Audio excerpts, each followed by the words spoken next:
आता त्या त्या शिंदेला 1.5 फुट्याला बुलढाणा शहरात सगळ्याच मतदारसंघात मध्ये त्याचं डिपॉझिट जायची परिस्थिती आहे. किती किती वार्डाची निवडणूक रद्द करणार आहे तो? किती वार्डाची करणार आहे? अरे तुला तुझ्या पक्षाच्या लोकांनी लाथ हाडला. आम्ही नरडात ताणून जाणून सांगतो की अरे हे जे लोक नाहीच आहे त्या यादीमध्ये तर ते काय आकाशातून खाली येतील मतदान करायला? बघा, काल बुलढाण्यामध्ये जे दाखवलं गेलं आणि आमच्या बुलढाण्याला बदनाम करायचा प्रयत्न का झाला. मला एक सांगा की आता बुलढाणा शहरामध्ये अनेक मतदारांचे नावं हे त्या प्रभागामध्ये होते आणि तिथे गेले की सांगायचे की तुमचं दुसऱ्या प्रभागात नाव आहे, तिकडे गेले की तिसरं ठिकाण नाव आहे. मी पण माझी पत्नी आम्ही गेलो पहिल्या बुथमध्ये, मग आम्हाला कळलं की तुमचं दुसऱ्या बुथमध्ये नाव आहे. हा सगळा जो निवडणूक मतदार यादीमध्ये घोळ होता, याच्यामुळे काल जो मुलगा तिथे आला होता तो त्याचं नाव दुसरीकडे होतं, पण त्याला कोणी सांगितलं तो या मतदार यादीमध्ये नाव आहे. तो काळ काढून तिथे काही करायच्या आतच त्याला इतकं मारलं. त्या मुलाला जर आतमध्ये गेल्यानंतर त्याला बोगस मतदान करताना पकडलं असतं की हे तुझं आधार कार्ड हे बोगस आहे किंवा तुझं इथं नाव नाहीये, तर ती गोष्ट वेगळी होती. आणि इतरांना त्याला मारायचा काय अधिकार आहे? आता त्या ठिकाणी त्याला इतकं मारत होते आणि तेवढ्यामध्ये माझा मुलगा गेला. तो बिचारा घाबरून त्याला चिपकलं की मला वाचवा म्हणून. आणि आणखी त्याला कोणी मार पडलं म्हणून त्याने म्हटलं तू इथून जा. काय चुकलं त्याचं? कोणाला मार मार खाताना काय कोणाच्या मदत पडून सोडू नये, वाचवू नये, याचा अर्थ काय? तो आमचा मुलगा दोषी त्याच्यामध्ये?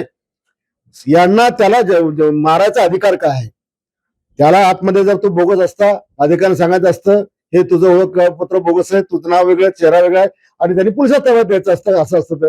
पण एवढा बोंबाटा त्या ठिकाणी केला गेला आणि दिवसभर एसपी डीवायएसपी बाहेरच्या तालुक्यातले पोलीस. अरे हे आमचं बुलढाण्याचं सुशिक्षित शहर आहे. सगळे आमचा सुशिक्षित मार्ग मतदार घाबरत होता की एवढा पोलिसांचा तापा कशाला? निवडणुकीमध्ये छोटी मोठी नोकझोक होत असते. हे काही बिहार थोडी आहे का? आम्ही काय पहिली निवडणूक थोडी जिंकतो की याच्या आधी कधी असं घडलंय म्हणून. पण माया बीजेपीचा जो उमेदवार होता उपरा उमेदवार, यांनी इतका त्या सीएम ऑफिसला फोन करून त्रास दिला की आमचं बुलढाण्यात बिहार चालू आहे, अमुक चालू आहे. त्याला माहिती आहे त्याचं डिपॉझिट जाणार आहे म्हणून, आणि म्हणून त्याचा तळफाट चालू होता आणि सीएम ऑफिस त्याला बळी पडत होतं आणि सारखं पोलिसांना पळवायचं. पण ह्या जी दहशत बुलढाण्यामध्ये पोलिसांची लोकांनी पाहिली, बुलढाणेकरांनी पाहिली, हे बुलढाणेकरांना काही पटलेलं नाहीये, आम्हालाही पटलेलं नाही. मी एसपीला बोललो हे काही तुमचं बरोबर नाही म्हणून. अशा पद्धतीनं दहशत पोलिसांची निर्माण करणं आणि सगळीकडे व्यवस्थित चाललं होतं. जर समजा काही बोगस चाललं तर त्यांचे एजंट होते पकडणारे, सगळ्या पक्षाचे अधिकारी होते. ही पद्धत नाहीये.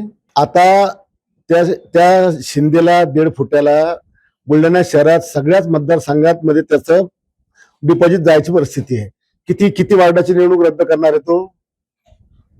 किती वार्डाची करणार आहे? अरे तुला तुझ्या पक्षाच्या लोकांनी लाथ हाडला. तुझ्या पक्षाच्या लोकांनी परंपरागत भारतीय जनता पक्षात प्रेम करणाऱ्या मतदारांनी तुला लाथ हाडला. इतरांचा काय विषय आहे? आणि माझा जो प्रभाग 6 आहे, मी गेल्या 40 वर्षात आमच्या त्या जागा कधीच पडल्या नाही. एकतर्फी निवडणुका झाली इतकं आमचं काम आहे. आणि तुम्ही आमच्या समोर चिल्लर फुत्र देऊ राहिले. ते काय जिंकणार आहे का? 100-200 जाणार आहेत का ते? हजाराच्या फरकाने आम्ही आज जागा जिंकतो, तिकडे जिंकू शकत नाही. अरे तू आमदार, माझी आमदार 15 वर्ष, तुझ्या वार्डात तुला उमेदवार मिळाले नाही. तुझ्या वार्डातल्या जागा माझ्या शिवसेनेवर मी जिंकून दाखवतो. तुला तिथं तुझ्या उमेदवाराचं डिपॉझिट माझ्या 3 नंबर झाला तुझे उमेदवार. ही तू अवकात आहे? विनाकारण कशाला थैथाट करतं? ते जे मतदान बुलढाण्यामध्ये कमी झाल्याचं दिसतं ते झालेल्या मतदानाच्या 75% आहे. आम्ही नरडात ताणून जाणून सांगतो की अरे हे जे लोक नाहीच आहे त्या यादीमध्ये तर ते काय आकाशातून खाली येतील मतदान करायला? ते काढा ना तुम्ही, तेव्हा तुमचा टक्का वाढेल ना. तुम्ही 100% मतदार यादीत नावं दाखवता आणि त्यातले 30% नाव हे लोक जिवंतच नाहीये का, कधी गाव सोडून गेले, ते कसे येतील मतदान करायला? निकालावर याचा काय परिणाम? निकाला काय, मतदान यादीमध्ये मतदार जास्त दाखवणं आणि मतदान कमी होणं, याला जिम्मेदार हा निवडणूक आयोग यांनी काढलं पाहिजे. तेव्हा खऱ्या अर्थानं निवडणुका पारदर्शकपणे होती. जास्तीत जास्त मतदाराला मतदानाचा हक्क बजावता येईल.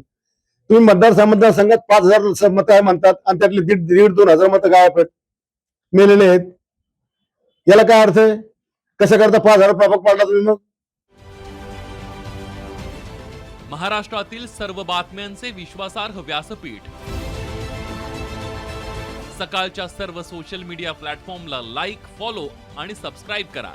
तसंच सर्व नोटिफिकेशनसाठी बेल आयकॉन प्रेस करायला विसरू नका.